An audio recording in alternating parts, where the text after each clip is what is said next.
Tonight, exercise patience with strategies adopted by President Bola Ahmed Tinubu. Speaker Abbas tells members. I would want to call on the sponsor of this motion to please allow us to step down this motion. Federal lawmaker organizes a workshop for traditional rulers as the fight against banditry and insurgency intensifies. Let us come together and brainstorm. How can we give our contribution to the government? Plus, local government autonomy takes front burner at sub-national level. We have come to say, okay, this is the Supreme Court judgment. How do we go about it? A warm welcome to the news on NTA Parliament. I'm Amina Saidu. The House of Representatives has invited the Federal Ministry of Environment, the National Emergency Management Agency and the Nigeria Hydrological Service Agency to brief Parliament on precautionary measures to safeguard lives and property in flood-prone zones across the country. National Assembly correspondent Mitari Ikpen reports that this is coming on the heels of perennial flood experience in parts of the country.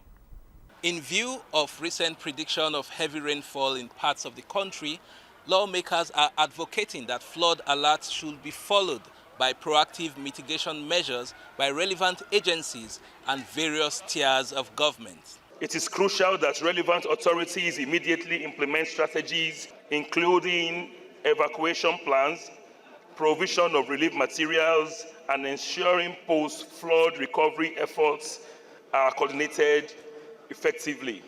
Meanwhile, a resolution was passed urging INEC to relocate its local government offices to neutral locations. The majority of the INEC's local government offices are currently situated within local government headquarters or otherwise. This impedes INEC impartiality as enshrined in Section 6 of the Electoral Act 2022. The House passed for second reading a bill seeking creation of a federal constituency in Nasarawa State. To alter the provisions of the Constitution of the Federal Republic of Nigeria to carve out Nasarawa Egon Federal Constituency from Akwanga Nasarawa Egon Wamba Federal Constituency and other related matters be read for the second time. After years of rejection in the 9th Assembly, the bill to prohibit and redress sexual harassment of students in tertiary institutions was passed by the House, now awaiting concurrence in the Senate. We even introduced in strengthening the bill in the 10th Assembly, issues around body shaming. It's no longer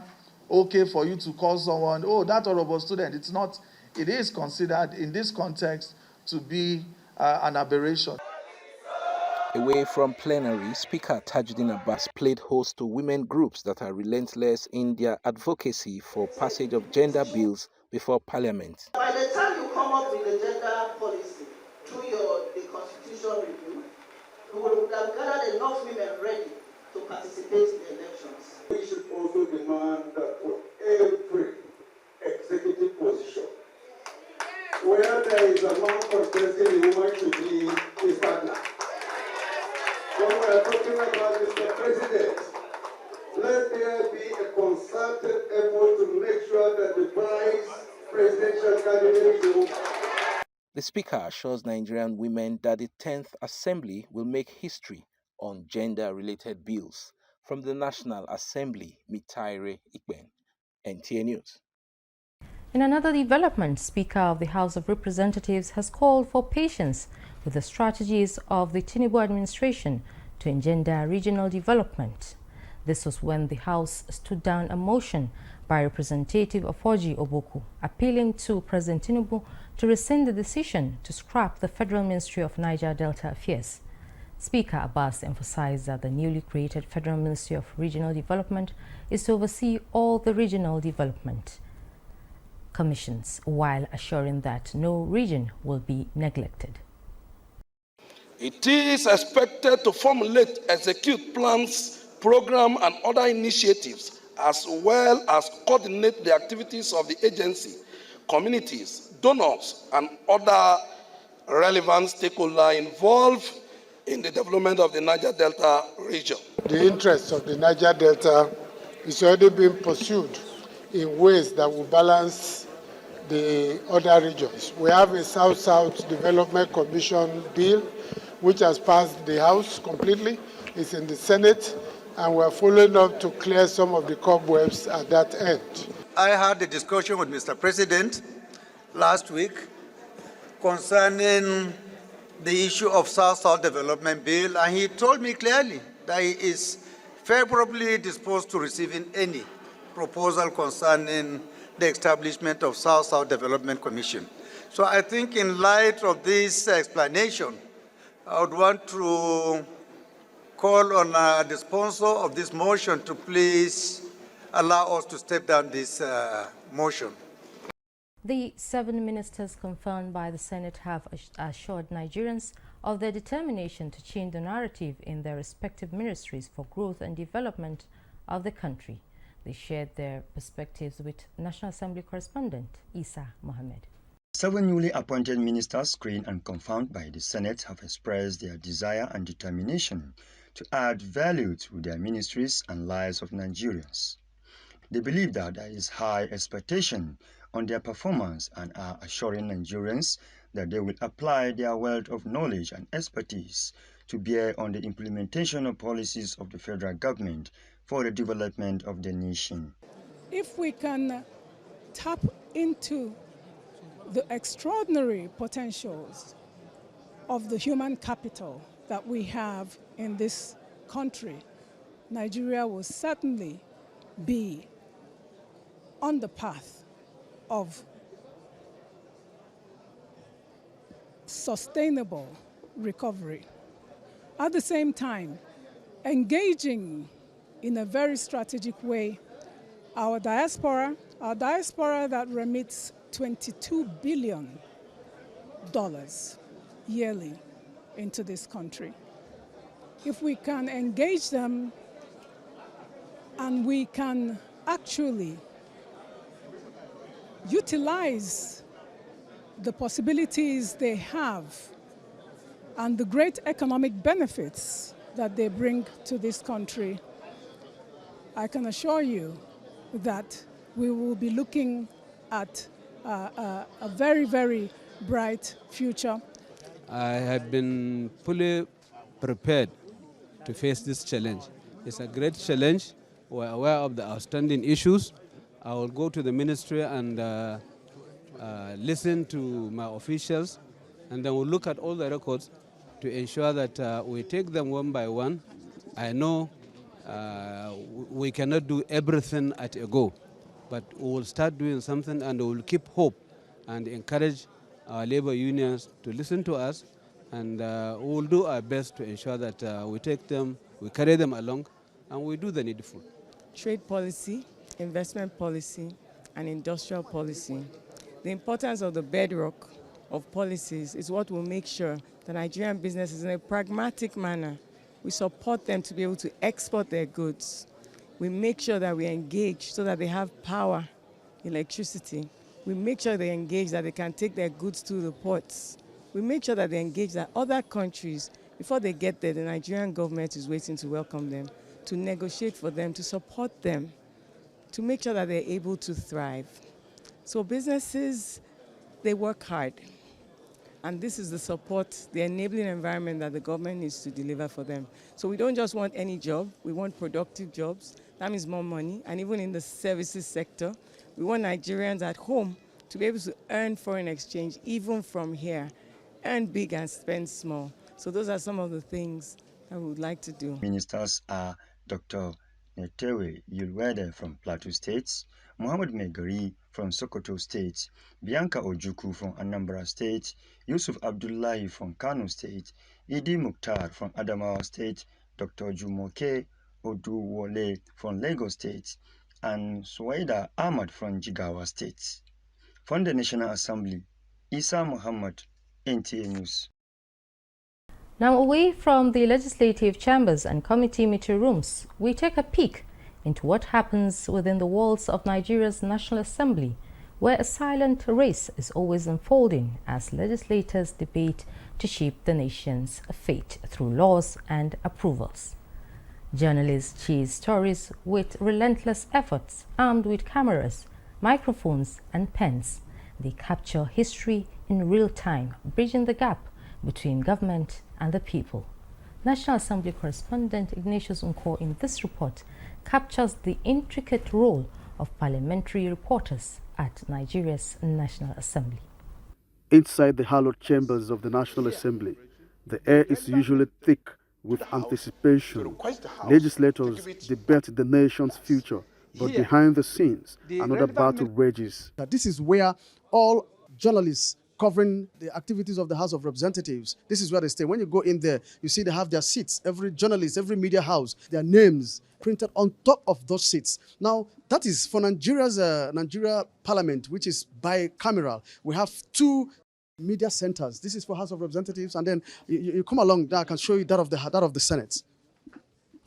Right here is the center, media center for journalists covering the Senate. Like I did say, this is a bicameral legislature. So we have two chambers here, and so that is how we have two different sections of journalists covering the National Assembly. In the press gallery, journalists scramble to capture every word, every motion, every heated exchange. Time, however, is their fiercest adversary, and the stakes couldn't be higher. Miss a crucial detail and the public remains in dark. These reporters, it is not just about delivering news, it is a race against the clock, a relentless pursuit of truth at the heart of Nigeria's democracy. Interestingly, this is a terrain I know very well, and the attendant pressure as well. Reporters here move swiftly through the corridors, balancing speed with precision. One wrong move and the story is distorted or entirely gone. Anticipating breaking news and cutting through legislative jargon all happens in real time.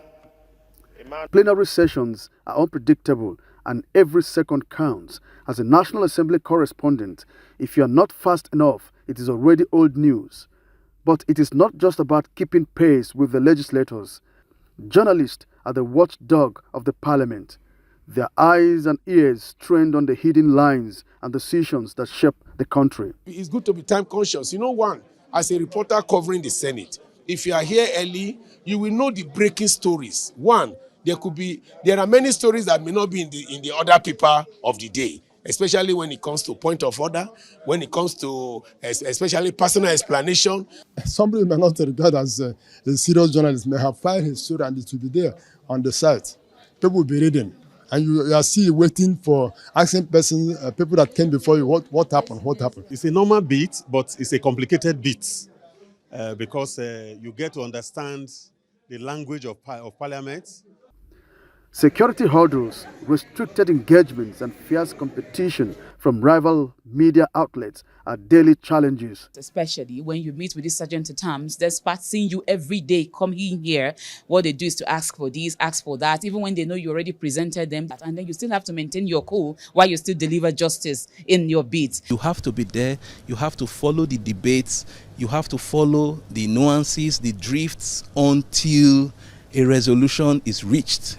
Despite the exhaustion and chaos, these men and women of the pen profession remain undeterred. No matter how tough it gets, the race continues, day after day, session after session. Ignatius Nkwo, NTA News. Thank you, Ignatius, for that enlightening report. We now take a break. News continues shortly. Are you looking for a short channel to make your business, goods and services go viral? Look no further, as NTA Parliament is your short channel. Take advantage of our wider reach and advertise your products and services on NTA Parliament DSTV channel 370, GoTV channel 126, StarTimes channel 306, and Free TV channel 706. For more inquiries, contact the marketing department, NTA Parliament, NTA Headquarters Area 11 Garki Abuja, or call these numbers 080-383-40464 or 080-770-78055. NTA Parliament, strengthening Nigeria's democracy. This is NTA Parliamentary News. The Bayelsa State House of Assembly has passed the 2024 Supplementary Appropriation Bill of 270.8 billion naira, earlier sent by the State Governor Duai Diri.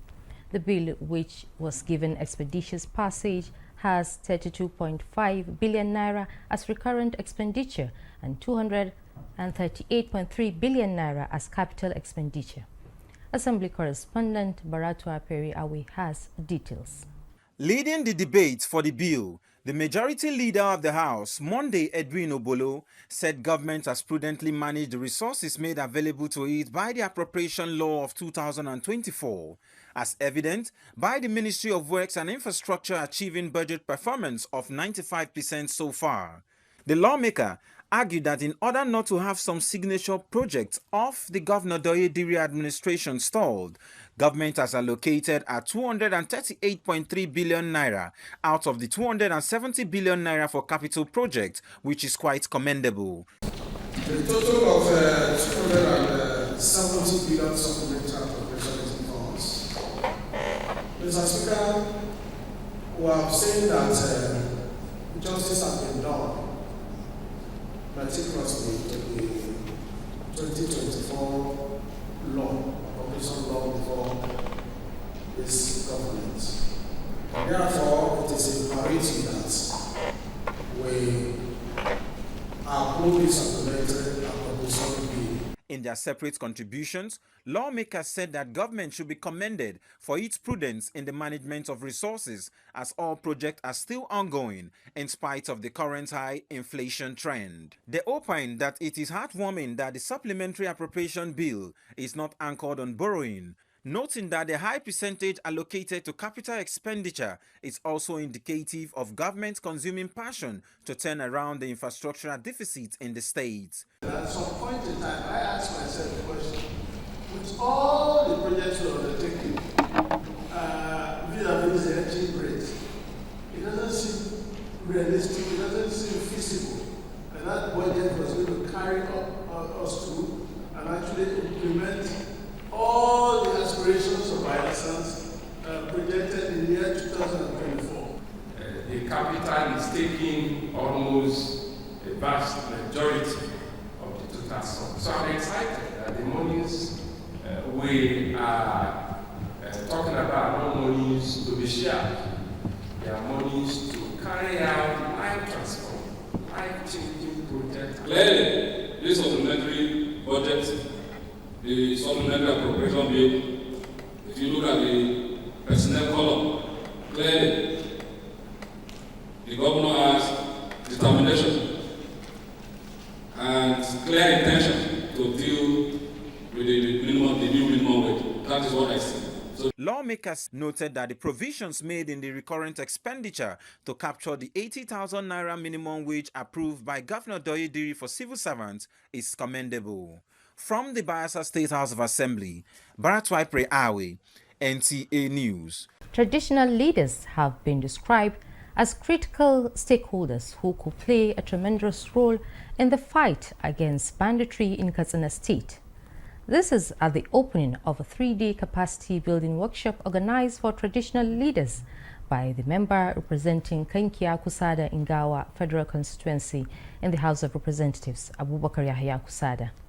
Abidu Yunusa reports that participants were drawn from different districts within the constituency. Kankia Kusada and Ingawa are parts of the local government areas of Katsina State categorized as vulnerable to banditry. They experienced several attacks by bandits in recent years. It is against this backdrop that member House of Representatives representing Kankia Kusada Ingawa constituency Abubakar Yahya Kusada convened this 3 days capacity building for traditional leaders from the constituency to educate them and fashion out modalities for combating banditry in the constituency. It is good enough for us to organize a seminar for interactive session so that we can talk to each other. Major key players, that is village heads, district heads, councillors and the other stakeholders. Let us come together and brainstorm. How can we give our contribution to the government? How can we do something that can curb this insecurity that is approaching the constituency? This is the aim and the essence of this seminar. During the 3 days capacity building, security experts are expected to deliver lectures on the role of traditional leaders in mitigating insecurity, community intelligence gathering as a tool for combating security threats, among others. The theme for the 3 days capacity building is enhancing security through strategic engagement. In Katsina, Abidu Yunusa, NTA News. Meanwhile, the Lagos State House of Assembly has reiterated its commitment to ensuring compliance with the Supreme Court judgment on local government autonomy as the third tier of government in the state. This came to the fore at a second public reading on a bill for a law to provide for local governments systems, establishments and administration, and to consolidate all laws on local governments in Lagos State. Musa Toliat completes the report. It's a second public hearing to be organized by Lagos State House of Assembly Committee on Local Government Establishment to subject the Local Government Administration Bill 2024 to public assessment, observations and thoughts that would chart a course for the next stage of the bill. Speaker, Lagos House of Assembly, Right Honorable Mudashiru Obasa, who was represented by the deputy, said the gathering is meant to give assurance that the bill is not targeted at abolishing the existing 37 local council development areas in the state. It's public hearing. Nobody's killing the LCDA. We have come to say, okay, this is the Supreme Court judgment. How do we go about it? That is why we are here. The proposed bill is to provide a much-needed legal framework aimed at ensuring that our local government provides an efficient and effective service delivery at the grassroots level to Lagosians. An overview of the bill was necessary to set the tone for contributions from stakeholders and other participants. The House, in compliance with the judgment and regard to the rule of law, is using the instrumentality of the bill in ensuring that elections are conducted into the 20 local government areas as listed in the Constitution. The bill contains 60 clauses and 2 schedules. The LCDA came out of Lagos Island. Now you're saying Lagos Island West is Aliko as headquarters. Please, that is a big, I think maybe it's a mistake. What the law stops is the funding of LCDAs from the federation account. So the Lagos State House of Assembly has the powers to continue to create LCDAs. The difference is funding. As long as you fund it, there's no problem, because you can't take funding from the local government and then fund an LCD that is not recognized by the Constitution. So I think it's as easy as ABC. The establishment of this law shouldn't scrap LCDAs. It's not clear who appoints the LCDA, chairman. It needs to be clear here. Just give them their resources. Let them go and implement their resources. Let their councillors hold them accountable. Let their people hold them accountable. A session on interpretation of the Supreme Court judgment as regards local government autonomy and grey areas in the Local Government Administration Bill 2024 was accommodated. The import of the Supreme Court decision is simple. The state, the governor cannot do anything as regards their responsibilities and their duties, and the only thing that is permissible is what the House of Assembly is doing. Set their structure, their finances, their everything. That's simple. Outside that one, their success or otherwise rest on the people that are elected. And it is said in that judgment, we look at it, that even where they misbehave, it is their council that can discipline them and the people that have elected them. It is explicitly said there too, if you look at it. In Section 30, I have challenge with that one also. I'm not too sure in the light of the Supreme Court decision that the House can suspend again. You may have to take a second look at it, but I have full reservation that that is not likely to be possible again. Past principal officers of Lagos House of Assembly also made contributions. I know that the present Supreme Court judgment is only about finances. And it doesn't remove all other one. The existence, the establishment of local government still resides with the state. There was a time also, 1 or 2 LCDA chairmen had an extra term, a third term. And that should not be allowed to happen. There must be that 2 terms or whatever term you want to put on it.